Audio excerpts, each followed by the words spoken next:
بسم اللہ الرحمن الرحیم نحمدہ و نصلی علی رسولہ الکریم۔ خواتین و حضرات، مہمانان گرامی، طلباء و طالبات، اساتذہ کرام،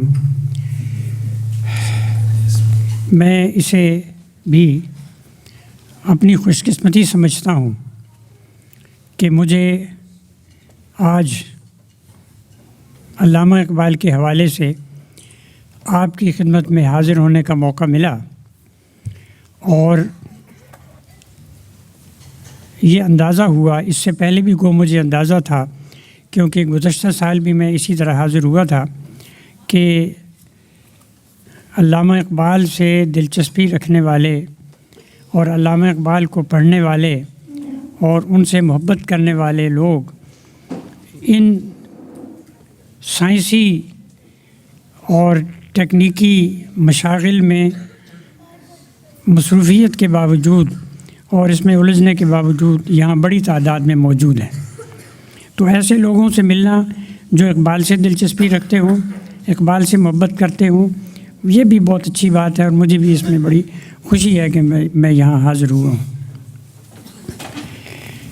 ابھی اس سے پہلے جناب ڈاکٹر ارشد محمود ناشاد صاحب یہ ذکر کر رہے تھے کہ اقبال کا دور مایوسی کا دور تھا، اور علامہ اقبال اس پر بڑے پریشان اور فکر مند تھے، اور انہوں نے مسلمانوں کے اس دور زوال کو دور عروج سے تبدیل کرنے کے لیے شعر کے ذریعے سے اور نثر کے ذریعے سے بہت کچھ کہا ہے۔ اور حقیقت یہ ہے کہ علامہ اقبال کی شاعری کا اور ان کے فکر کا جو سب سے بڑا موضوع ہے وہ ملت اسلامیہ کی نشأت ثانیہ ہے۔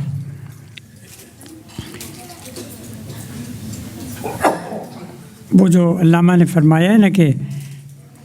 بھٹکے ہوئے آہو کو پھر سوئے حرم لے چل، یہ اصل میں ان کی ساری تگ و دو، ساری کاوش، ساری کوشش کا مرکز یہی رہا ہے کہ اس بھٹکے ہوئے آہو کو سوئے حرم لے چلیں۔ تقریباً اسی وقت جب ناشاد صاحب اس کا ذکر کر رہے تھے علامہ اقبال کی اس مایوسی کا، تو یہاں سکرین پر ان کے کچھ اقوال دکھائے جا رہے تھے، اور میری نظر جب ان کے اسی وقت ایک قول پر پڑی جس میں انہوں نے یہ کہا کہ مجھے اس بات کی بڑی خوشی ہے کہ تمام اسلامی اقوام میں سے صرف ترکی ایک ایسی قوم ہے جو گہری نیند سے بیدار ہو رہی ہے، اور اس کے اندر خودی کا شعور پیدا ہو رہا ہے۔ تو یہ ایک عجیب اتفاق ہے کہ علامہ اقبال کا یہ جو قول ہے ترکی کے بارے میں، یہ آج دیکھیے کہ کتنے سال کے بعد ترکی جو ہے وہ گہری نیند سے بیدار ہو رہا ہے، بیدار ہو گیا ہے، اور کتنے لمبے عرصے کے بعد اسلامی اقوام میں اس نے، مسلم ممالک میں اس نے ایک انفرادیت حاصل کر لی ہے۔ جب کوئی مسلمانوں کا مسئلہ ہوتا ہے تو ترکی آگے بڑھ کر اس میں حصہ لینے، اس کو حل کرنے کی کوشش کرتا ہے۔ ابھی آپ دیکھیے کہ شام کا مسئلہ جو ہے وہ ایک بڑا درد سر بنا ہوا ہے مسلمانوں کے لیے بھی اور مغربی اقوام کے لیے بھی، اور مغربی اقوام میں سے خیر ایک ملک نے تو اس کو خود درد سر بنایا ہے اپنا، اور مسلمانوں کا درد سر اسی نے بنایا ہے۔ اور ظاہر میں وہ یہ کہتے ہیں کہ یہ تو بڑا خراب ہو رہی ہے اور بڑا معاملہ خراب ہے، یعنی وہ ان کا طریقے واردات یہ ہے کہ پہلے وہ ایک مسئلہ کھڑا کر دیتے ہیں، کہیں ایک تیلی جو ہے وہ آگ لگا دیتے ہیں، اور اس کے بعد کہتے ہیں دیکھو جی آگ لگ گئی جی، بھاگو دوڑو اور اس کو تھوڑا سا ختم کرو۔ تو در حقیقت یہ مسئلہ بھی انہی کا پیدا کردہ ہے۔ لیکن آپ دیکھیے کہ ترکی شام سے جو مہاجرین نکلے ہیں، اور نکلنے پر ان کو مجبور کر دیا گیا لاکھوں کی تعداد میں، ان میں بہت سے مسلم ممالک جن میں خلیج کی ریاستیں شامل ہیں خاص طور پر، انہوں نے کوئی شامی مہاجر جو ہے اسے قبول کرنے سے انکار کر دیا۔ کچھ مسلمان ملکوں نے تھوڑا بہت قبول کیا ہے، مصر نے تھوڑا سا قبول کیا ہے، اور شاید ایک دو اور ملکوں نے بھی، لیکن سب سے زیادہ جس ملک میں شامی مہاجرین کو قبول کیا وہ ترکی ہے۔ 20 لاکھ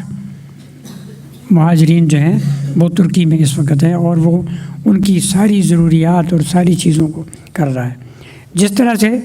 پاکستان جو ہے وہ اس وقت بھی افغان مہاجرین کی کل تعداد جو ہے وہ تقریباً 30 لاکھ کے قریب ہے۔ ان میں آدھے جو ہیں وہ تو رجسٹرڈ ہیں اور آدھے جو ہیں وہ غیر رجسٹرڈ ہیں، اور پاکستان جو ہے وہ بھی بار بار یہ کہہ رہا ہے کہ بھائی ان کو واپس لیں، اور وہ بھی لے تو لال کر رہے ہیں کہ نہیں ابھی تھوڑی دیر ٹھہر جائیے۔ تو کہنے کا مقصد میرا یہ تھا کہ علامہ اقبال کا جو شعور تھا، یا علامہ اقبال کی جو مستقبل بینی تھی، اس کی داد دینی چاہیے کہ انہوں نے آج سے کتنے سال پہلے یہ کہہ دیا تھا کہ ترکی جو ہے وہ بیدار ہو رہا ہے۔ آج وہ بیدار ہو چکا ہے۔ پھر اسی سلسلے میں ڈاکٹر نوشاد صاحب نے وہ ایک نظم پڑھی، عرض حال بحضور اقبال، اور یہ بالکل اسی طرح کی نظم ہے کہ جس طرح علامہ اقبال نے عرض حال کے نام سے ایک نظم پڑھی تھی، اور اس کا ذکر آتا ہے وہ 1912 کے قریب جب جنگ ہو رہی تھی مسلمانوں کی طرابلس اور اس کے نواح میں بڑی طاقتوں سے، تو اس وقت بھی اتفاق سے یہاں جو عبارتیں آ رہی تھیں ان میں ایک عبارت میں نے ایسی دیکھی کہ جس میں علامہ اقبال نے کہا کہ مجھے پورا یقین ہے، پورا اعتماد ہے کہ مستقبل کے بارے میں مسلمانوں کا مستقبل جو ہے بہت روشن ہوگا، اور ان کی روشن مستقبل کی میں پیشگوئی کر سکتا ہوں۔ اس طرح کے وہ ان کے اقوال اور ان کی باتیں تھیں۔ تو اس لیے کہ اس بنا پر میں یہ کہتا ہوں کہ ہمارے پاکستان کے حالات واقعی بہت خراب ہیں۔ علامہ اقبال نے اور قائد اعظم نے جس پاکستان کی صورت گری کی، اور اس کو ہمیں علامہ اقبال نے ایک تصور دیا اور قائد اعظم نے اس تصور کو عملی جامہ پہنایا، اس کے بعد رخصت ہو گئے، لیکن اس کے بعد ہم نے اس کے ساتھ جو کچھ کیا وہ ہمارے سامنے ہے۔ اور ابھی تک جو ان کی نظم نوشاد صاحب نے نظم پڑھی ہے، اس میں ایک مصرع تھا کہ ہم کے ہیں اب بھی اسیر دام فرنگ، اتنے سالوں کے بعد بھی گو کہ فرنگ جو ہے وہ ہمیں چھوڑ کر جا چکا 47 میں، برطانیہ جو ہے وہ جا چکا، رخصت ہو چکا، لیکن اس کی ساری چیزیں، اس کی سارے قوانین، اس کے سارے طور طریقے، وہ ہم اسی کے اندر جکڑے ہوئے ہیں، اسی غلامانہ ذہنیت کی اسیر ہیں جو غلامانہ ذہنیت انگریزوں کے دور میں تھی۔ وہ میں جب بہت چھوٹا تھا پاکستان بننے کے چند سالوں کے بعد، تو اس وقت میں نے دیکھا، مجھے یاد ہے کہ ایک نعرہ اور ایک جیسے آج کل یہ لگا دیتے ہیں نا دیواروں پر، کچھ لکھ دیتے ہیں، تو اس طرح دیواروں پر لکھا ہوا ہوتا تھا کہ انگریز رخصت ہو چکا، انگریزی قانون کب رخصت ہوگا۔ تو ہمیں ابھی تک انتظار ہے اس کا کہ انگریز تو چلے گئے، لیکن ہم اسیر دام فرنگ ہیں اور انگریز کا قانون جاری ہے۔ اور ہماری ساری جو خرابی ہے اس کی وجہ یہی ہے کہ ہم نے ان چیزوں کو ابھی تک اپنے اسی دام کے اندر ہم اسیر ہیں، ابھی تک ان سے باہر نہیں نکلے ہیں۔ علامہ اقبال یہ ذکر ہوا، خاص طور پر ڈاکٹر عبدالستار نعیم صاحب نے ذکر کیا اور پھر نوشاد صاحب نے بھی ذکر کیا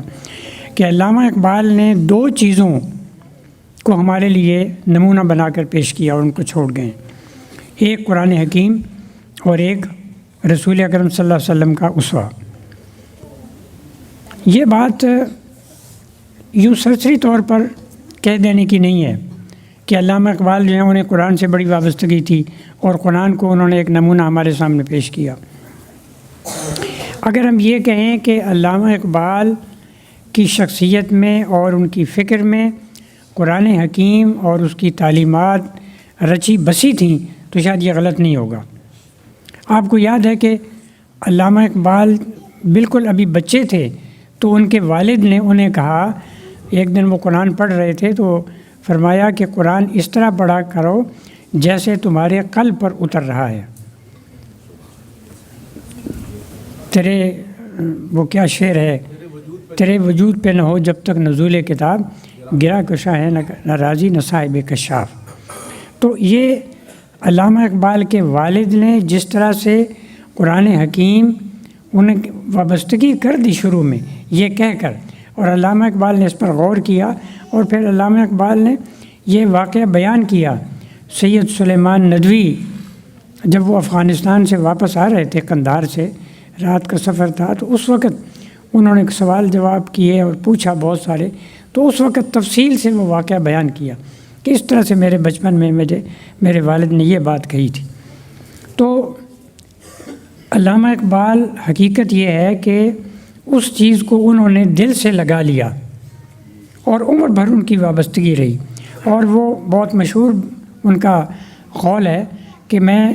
صرف 2 چیزوں کو پڑھتا ہوں. آخر زمانے میں ان کا ایک قول ہے کہ میں 2 چیزوں کو پڑھتا ہوں، ایک قرآن حکیم اور ایک مثنوی رومی. قرآن حکیم پر صرف انہوں نے یہ نہیں کہ تلاوت کیا کرتے تھے، اس پر برسوں، خود کہتے ہیں کہ میں نے برسوں ایک ایک آیت پر تدبر کیا ہے، غور کیا ہے. اور میں خود پھر یہ بھی کہا کہ جب ہم قرآن حکیم کو پڑھتے ہیں تو یوں محسوس ہوتا ہے جیسے ایک نئی فضا میں داخل ہو گئے ہیں، ایک ایسی چیز میں داخل ہو گئے کہ جو عجیب و غریب ہے. اور یہی وجہ ہے کہ علامہ اقبال قرآن حکیم کے بارے میں خود بھی کچھ لکھنا چاہتے تھے. کہتے تھے کہ یہ جو بہت سارے لوگوں نے تفاسیر لکھی ہیں، ابھی بھی قرآن حکیم کے معنی اور اس کے اندر جو پوشیدہ رموز ہیں وہ منکشف نہیں ہوئے پوری طرح.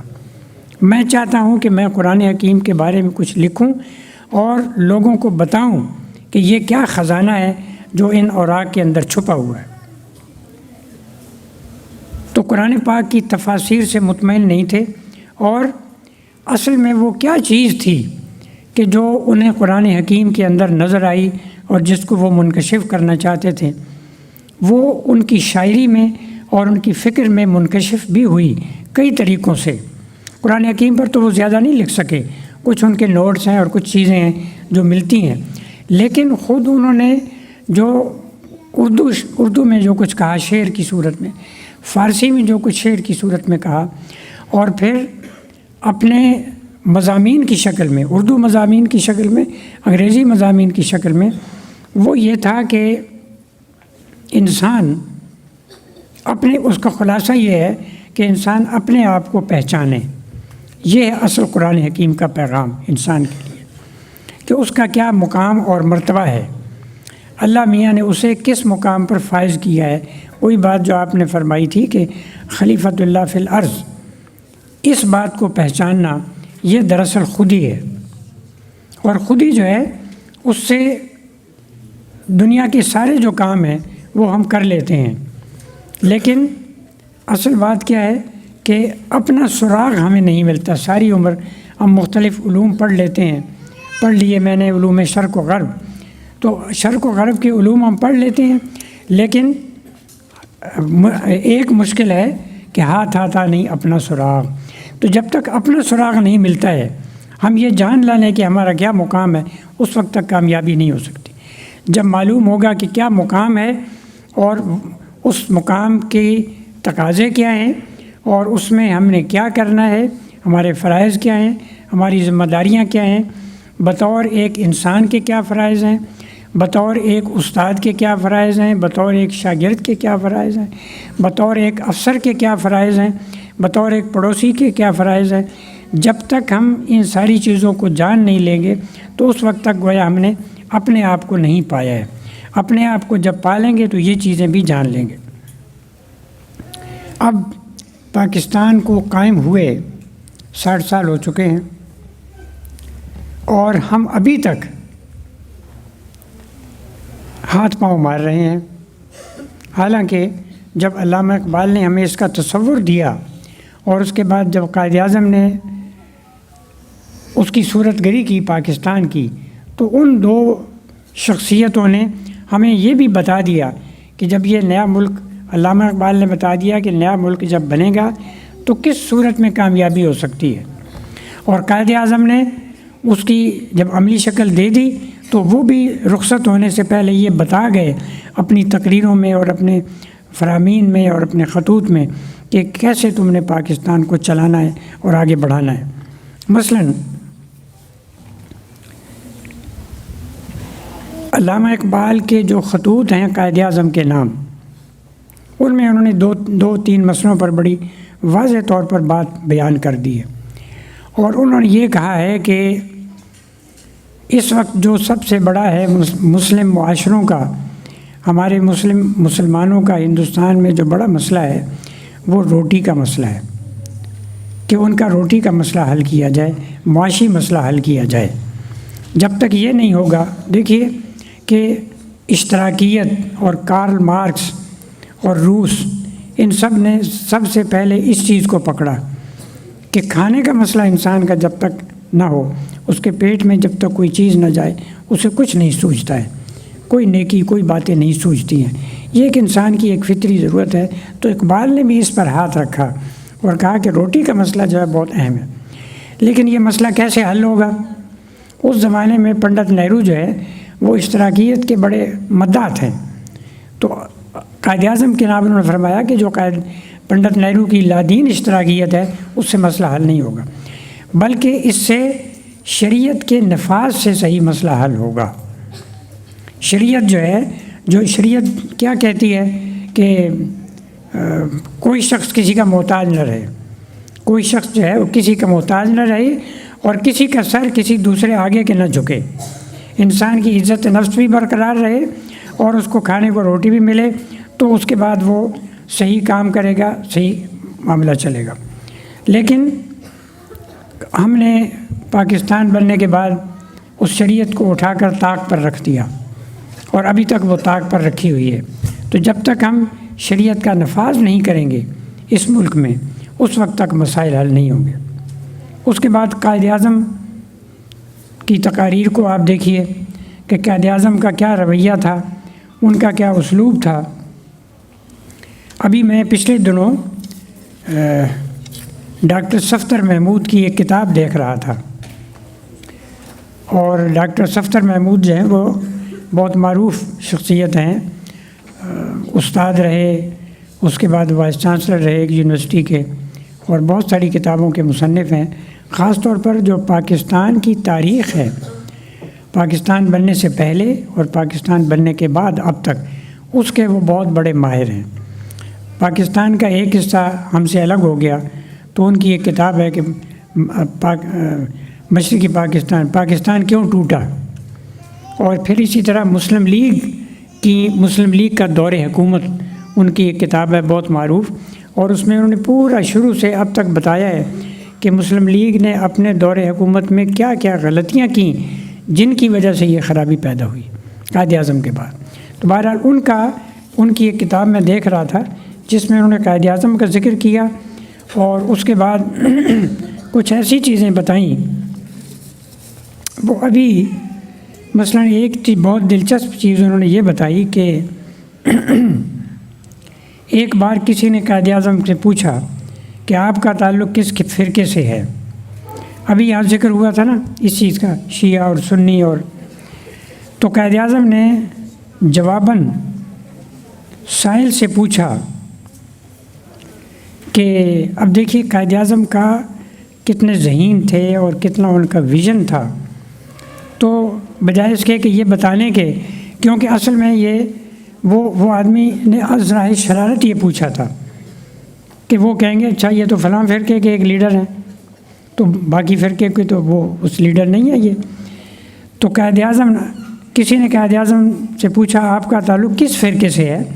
قائد اعظم نے جواباً سائل سے پوچھا حضور نبی کریم صلی اللہ علیہ وسلم کا مذہب کیا تھا؟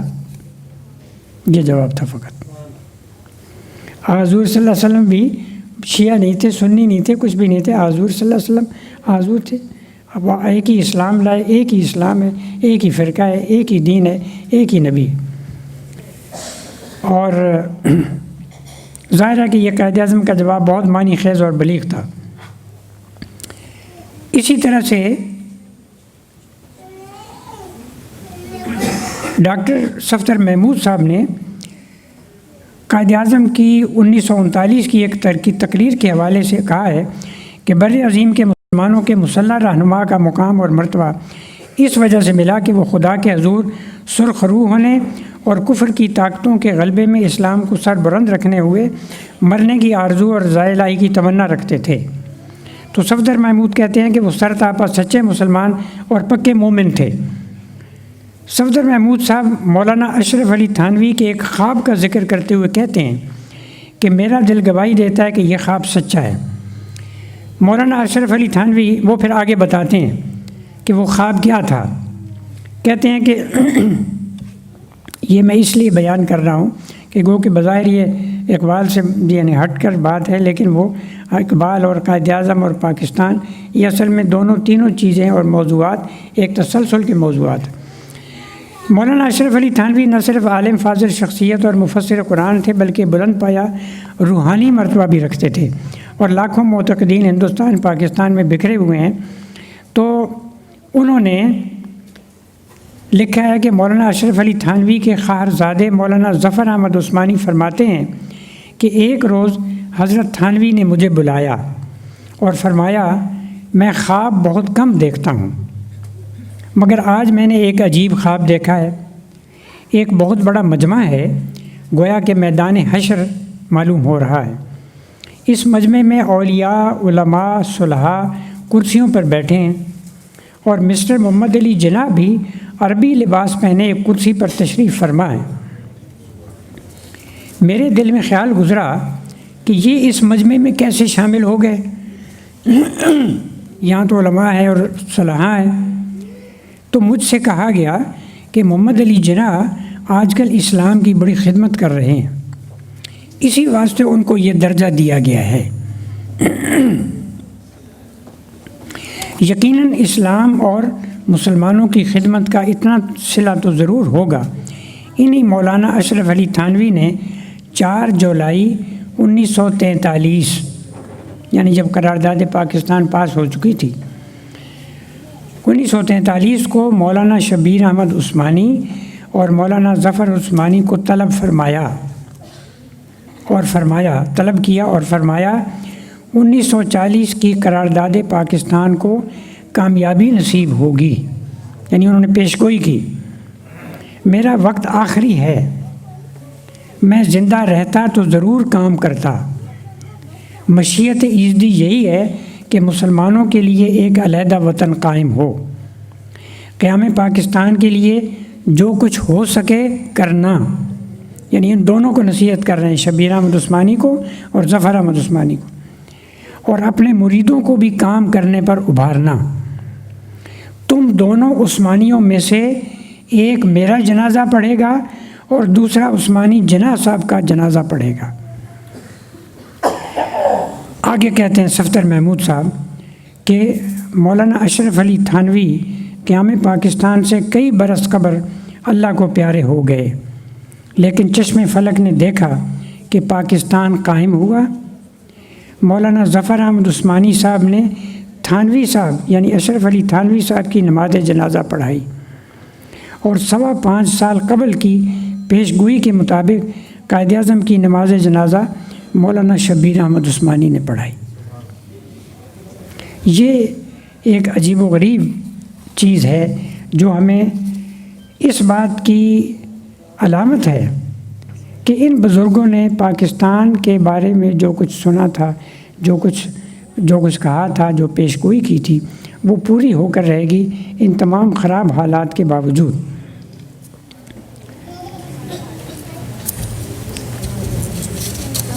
اب میں کچھ باتیں یہاں کچھ طلباء اور کچھ بچے اور کچھ بچیاں جو ہیں وہ بھی یہاں موجود ہیں، اور یہ بڑوں کی باتوں کے ساتھ ساتھ کچھ ان کی باتیں بھی ہونی چاہیے، اور ان سے بھی کچھ میں چاہتا ہوں کہ تھوڑا سا ان کو بھی کچھ خطاب کروں یا انہیں بھی کچھ بات کہوں۔ وقت چونکہ کم ہے، اور ان بچوں آپ نے علامہ اقبال کی کچھ کلام پڑھا ہوگا، اور خاص طور پر ان کی ایک نظم جو ہے وہ تو آپ نے بہت دفعہ پڑھی ہوگی، سکول میں پڑھتے ہوں گے، کالج میں پڑھتے ہوں گے۔ بچے کی دعا جو بہت اس نام سے معروف ہے، اور وہ بہت معروف دعا ہے اور سب کو آپ کو یاد ہوگی۔ لب پہ آتی ہے دعا بن کے تمنا میری، زندگی شمع کی صورت ہو خدایا میری، دور دنیا کے میرے دم سے اندھیرا ہو جائے، ہر جگہ میرے چمکنے سے اجالا ہو جائے، زندگی ہو میری پروانے کی صورت یا رب، علم کی شمع سے ہو مجھ کو محبت یا رب۔ یہ اس نظم میں آپ نے دیکھا کہ علامہ اقبال نے کتنی بڑی نصیحتیں اور کتنی بڑی باتیں، کتنی بڑی چیزیں آپ کو خطاب کر کے کہی ہیں،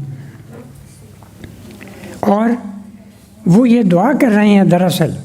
دراصل علامہ اقبال کی یہ دعا ہے تو بظاہر تو بچوں کی دعا ہے، بچوں کے لیے ہے، لیکن ان کی دعا یہ ہے کہ میرے چمن کے نونہالان، اس قوم کے نونہال، اس قوم کے نوجوان، اس قوم کے بچے جو ہیں وہ اپنی زندگی کو اس طرز پر ڈھالیں، اس طریقے پر ڈھالیں کہ جس طرح شمع ہوتی ہے، جس طرح شمع جو ہے پورے ماحول کو روشن کر دیتی ہے، تاریکی کو بھگا دیتی ہے، اس طرح آپ بڑے ہو کر علم حاصل کر کے دنیا میں روشنی پھیلائیں، دنیا کو منور کر دیں۔ زندگی شمع کی صورت ہو خدایا میری، اور دور دنیا کے میرے دم سے اندھیرا ہو جائے، ہر جگہ میرے چمکنے سے اجالا ہو جائے۔ پھر یہ کہا کہ زندگی ہو میری پروانے کی صورت یا رب، علم کی شمع سے ہو مجھ کو محبت یا رب، کہ پروانہ جو ہے اسے شمع سے اتنی محبت ہے کہ وہ اس روشنی کو حاصل کرنے کے لیے اپنے آپ کو قربان کر دیتا ہے، اپنے آپ کو شمع کے اندر گرا دیتا ہے اور اس پر نثار ہو جاتا ہے۔ تو میری زندگی بھی اس طرح کی ہو کہ مجھے اپنے وطن پر، اپنی قوم پر نثار ہونے کی توفیق عطا فرما۔ جب کوئی مشکل وقت آئے تو جیسے آپ دیکھتے ہیں کہ جب کوئی مشکل وقت آتا ہے قوم پر تو ہمارے کتنے ہی نوجوان، کتنے ہی سپاہی، کتنے ہی افسر جو ہے وہ جان نثار کر دیتے ہیں۔ جیسے عزیز بھٹی شہید تھے، جیسے وہ جب مشرقی پاکستان ہم سے الگ ہوا تو اس وقت وہ ان کا کیا نام تھا، وہ ایک جہاز کو اڑا کے لے جا رہا تھا تو انہوں نے جہاز کو گرا دیا، راشد مناز۔ اس طرح کے بہت سارے لوگ ہیں کہ جو اپنے آپ کو بالکل نظر آتا ہے اپنے آپ کو قربان کر دیتے ہیں۔ تو یہ وہ ہے زندگی ہو میری پروانے کی صورت یا رب، علم کی شمع سے ہو مجھ کو محبت یا رب۔ پھر اس کے بعد یہ ہے کہ ہو میرا کام غریبوں کی حمایت کرنا، درد مندوں سے، ضعیفوں سے محبت کرنا، اور یہ خوبی میرے اندر ہونی چاہیے، ہمارے اندر یہ خوبی پیدا ہونی چاہیے کہ ہم غریب لوگوں کی، اور یہ دیکھیے کہ اس میں کتنی بڑی باتیں ہیں کہ نبی کریم صلی اللہ علیہ وسلم کے فرامین کو آپ دیکھیں، آپ کی زندگی کو دیکھیں، اور آپ کے ہاں ایسا ہوتا تھا کہ جب کوئی چیز آتی تو اس کو تقسیم کر دیتے تھے فوراً۔ بعض اوقات ایسا ہوتا تھا کہ گھر میں کھانے کو کچھ بھی نہیں ہوتا تھا۔ غریبوں کی حمایت کرنا، درد مندوں سے، ضعیفوں سے محبت کرنا، وہ جو اسوہ تھا اس وقت کا۔ آپ نے حضرت عمر فاروق رضی اللہ تعالیٰ عنہ کا وہ واقعہ پڑھا ہوگا کہ وہ رات کو گشت کر رہے تھے اور انہیں پتہ چلا کہ ایک عورت جو ہے وہ خالی پانی جو ہے اس میں پتھر ڈالے ہوئے ہیں، کیا کیا ہوا ہے، اس کو ہلا رہی ہے، بچوں کو بہلا رہی ہے کہ ابھی کھانا پکے گا، اور بچے روتے، اس کو انتظار کرتے کرتے روتے روتے سو گئے۔ تو حضرت عمر فاروق جو ہے انہوں نے یہ کہا کہ میں خدا کو کیا جواب دوں گا کہ میری سلطنت میں غریب لوگ جو ہیں ان کو کھانے کو نہیں ملتا ہے۔ تو اس لیے غریبوں کی حمایت کرنا، یہ دیکھنا آپ کو بڑے ہو کر ہمیں اپنے پڑوسیوں، اپنے دائیں بائیں کے لوگوں کا خیال رکھنا۔ رسول اکرم صلی اللہ علیہ وسلم نے کسی سے پوچھا کہ پڑوسی کا خیال رکھنا چاہیے، تو پڑوسی تو بہت سارے ہوتے ہیں، سارے محلے کے لوگ پڑوسی ہوتے ہیں۔ آپ نے فرمایا کہ جس کے گھر کا دروازہ آپ کے گھر کے دروازے سے قریب ہو۔ پھر فرمایا کہ آپ کے دائیں طرف کا پڑوسی، پہلے اس کا حق، پھر بائیں طرف کا پڑوسی، پھر اس کا حق۔ تو ان چھوٹی چھوٹی باتوں کا خیال رکھنا، دیکھیے اس نظم کے اندر علامہ نے کیا تعلیم دی ہمیں، اور اسلام بھی ہمیں یہ تعلیم دیتا ہے. رسول اکرم صلی اللہ علیہ وسلم کو جو قرآن کی بات ہو رہی تھی اور جو نبی کریم صلی اللہ علیہ وسلم کے اسوے کی بات ہو رہی تھی، اس میں بھی یہی بات ہے کہ ہم غریبوں کے ساتھ اور ضعیفوں کے ساتھ، درد مندوں کے ساتھ، کسی ایک شخص کو جو مثلاً ضعیف ہے یا بوڑھا ہے، اس کو آپ ایک سڑک پار کرا دیں تو یہ بھی آپ کے لیے ایک نیکی ہے، یہ بھی آپ کے لیے ایک صدقہ ہے. اسی طرح کسی کو جو آپ دے سکتے ہیں، ایک تنکا بھی دے سکتے ہیں. اور پھر آخر میں جو بات فرمائی ہے، اس میں جو دعا کی ہے کہ میرے اللہ برائی سے بچانا مجھ کو، نیک جو راہ ہو اس راہ پہ چلانا مجھ کو. یہ دعا ہر وقت ہمیں مانگتے رہنا چاہیے. اگر صرف اسی ایک چیز کو ہم اختیار کر لیں، ہمارے اور ہم سے مراد یہ ہے کہ ہماری قوم، ہمارے حکمران خاص طور پر نیک جو راہ ہو اس راہ پہ چلانا مجھ کو، برائی سے بچانا مجھ کو. اب یہ جتنے ہمارے کام ہو رہے ہیں، مثلاً بدعنوانی ہے، کرپشن ہے، دوسرے کا حق غصب کرنا ہے، اپنے حق سے بڑھ کر کوئی چیز حاصل کرنا ہے. میں ایک کام کرتا ہوں اور اس کام کا جو معاوضہ ہے مجھے بس وہی لینا چاہیے، اس سے آگے بڑھ کر میں کہیں ہاتھ پھیلاتا ہوں تو وہ جائز سے ناجائز ہو جائے گا. اگر جو کچھ ہمارے پاس ہے، اگر ہم اسی کو اختیار کریں، خود ہی نہ بیچ، غریبی میں نام پیدا کر، ہم نے خود ہی کو بیچ دیا ہے، کشکول لے کر نکل کھڑے ہوئے ہیں کہ خدا کے لیے اس میں کچھ ڈال دو. وہ IMF اور ورلڈ بینک جو کچھ کہتا ہے ہم آنکھیں بند کر کے اس کو چلتے ہیں. اور یہ افسوس کی بات تو یہ ہے کہ ہمارے حکمرانوں کے بارے میں آپ نے بہت کچھ پڑھا ہوگا. تو ابھی پچھلے دنوں یہ بات آتی رہی کہ ہمارے ایک حکمران کے جو کئی سال تک معطل رہے اور اس کے بعد اب تیسری مرتبہ وزیر اعظم بنے ہیں، تو انہوں نے جب وہ وہاں سے رہا ہونے والے تھے، سعودی عرب سے واپس آنے والے تھے، تو کہتے ہیں کہ کچھ لوگوں نے انہیں کہا کہ اب آپ کو اللہ تعالیٰ ایک اور موقع دینے والا ہے. تو انہوں نے کہا کہ بالکل، میں اب وہ ساری باتیں، وہ ساری غلطیاں جو مجھ سے پہلے ہوئی ہیں وہ میں ان سے بچوں گا، ان سے وہ نہیں کروں گا. لیکن یہاں آ کے پھر وہی کشکول لے کے پھر وہی دنیا میں گھومنے نکل چکے. تو یہ چیزیں جو ہیں، یہ جتنے ہمارے حکمران ہیں وہ اگر اس برائی کے راستے سے، یہ ساری برائی کے راستے ہیں، یعنی دوسروں کے آگے ہاتھ پھیلانا، چاہے وہ انفرادی طور پر ہو یا اجتماعی طور پر ہو، پوری قوم سے وہ اس کو لے کر آگے کرنا. اور پھر یہ ہے سب سے بڑی بات یہ کہ پھر ان وسائل کا صحیح استعمال نہ کرنا. اب لوگ یہ کتنا انہوں نے FBI اور FBR اور کیا کیا ادارے بنا رکھے ہیں کہ یہ لوگ ٹیکس نہیں دیتے ہیں. بھئی لوگ ٹیکس اس لیے نہیں دیتے ہیں کہ وہ ٹیکس کا استعمال صحیح نہیں ہوتا ہے، وہ آپ کی اپنی جیب میں چلے جاتے ہیں. تو لوگ کہتے ہیں کہ آپ کی جیب میں جانے ہیں تو ہماری جیب میں رہیں تو وہ بہتر ہے. اگر کسی کو، اگر لوگوں کو یقین ہو کہ جو ٹیکس ہم دیتے ہیں وہ ہمارے اوپر خرچ ہوگا، وہ ہماری سڑکوں پر، ہمارے کاموں پر خرچ ہوگا اور ان کی جیب میں نہیں ہوگا، ان کے مال لندن میں اور دبئی میں نہیں بنیں گے، تو یقیناً آپ کو سارے کا سارا ٹیکس جو ہے اس سے بڑھ کر دے دیں. بہرحال یہ باتیں تو بہت لمبی ہیں، اور یہ اقبال کا جو ذکر ہے، ذکر جمیل ہے، اور وہ ذکر جمیل تو ختم نہیں ہوتا. خاص طور پر جب ان کا ذکر ہوتا ہے قرآن کے حوالے سے اور نبی کریم صلی اللہ علیہ وسلم کے اسوے کے حوالے سے، تو وہ تو ایک سلسلہ ہے جو اگر ہم ساری رات بھی اسی طرح کی باتیں کرتے رہیں تو وہ کبھی ختم نہیں ہوگی. میں آپ کی عباسین کلب کا اور مجلس اقبال کا اور جن حضرات نے اس تقریب کا اہتمام کیا ہے اور جنہوں نے ہمیں اتنی زحمت کی ہے کہ ہمیں وہ دعوت دیں اور بلائیں، میں ان سب کا شکر گزار ہوں کہ موقع دیا کہ یہاں میں حاضر ہوں اور آپ کے سامنے یہ گزارشات پیش کروں. اب میں آخر میں یہ چاہوں گا کہ اگر کوئی سوال ہوں علامہ اقبال سے متعلق یا جو گفتگو میں نے کی ہے تو وہ بھی میں اس کا جواب دینے کے لیے تیار ہوں.